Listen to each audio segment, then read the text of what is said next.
I'm Meredith again, and I'm going to talk to you about the anticipatory guidance for the 3-year-old visit now. The priorities outlined by Bright Futures are to address the social determinants of health, playing with siblings and peers, encouraging literacy activities, promoting healthy nutrition and physical activity, and safety again. Parents, you want to talk to parents about what their living situation is and if they have any concerns about food or getting groceries or access to medical care. You want to make sure that they're able to for their child if needed. A lot of parents will be afraid to ask, so you want to be able to suggest resources that are available in the community. Sorry, I didn't skip that over. Another thing is just to make sure that there is no one smoking around the child. Smoking increases the risk of infection, ear infection, asthma, allergies. And the next one is going to be playing with siblings and peers. You want to make sure that the child is having opportunities to play with other children their age. You also want to make sure that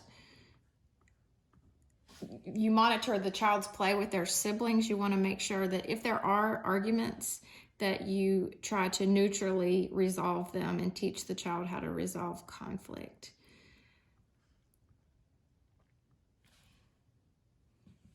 As far as encouraging literacy activities, the biggest thing here, again, like with the 2.5-year-old visit, is going to be reading to the child together. And it can be reading, talking, singing.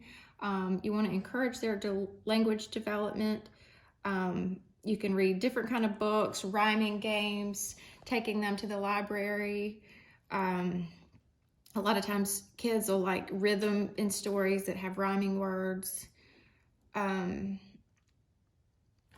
As far as language development, it just continues to develop rapidly at this age. They should be using plurals, pronouns, sentences of 3 or 4 words, and paragraphs. And speech should be understood about 75% of the time.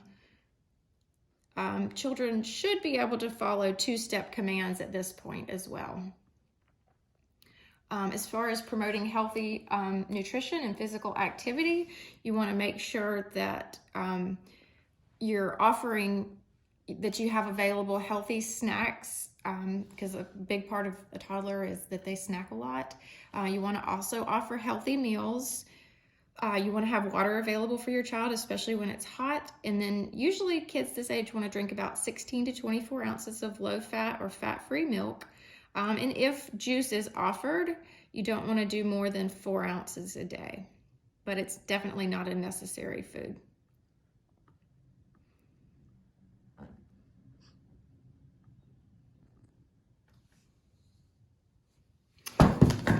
As far as safety, there's going to be a couple big things here again. You want to make sure that the child is properly installed in their car seat, that the installation is installed correctly for the car manufacturer as well as the car seat. You want to make sure that it's in the back seat always. The safest place is going to be in the back seat until the child is 13 years old.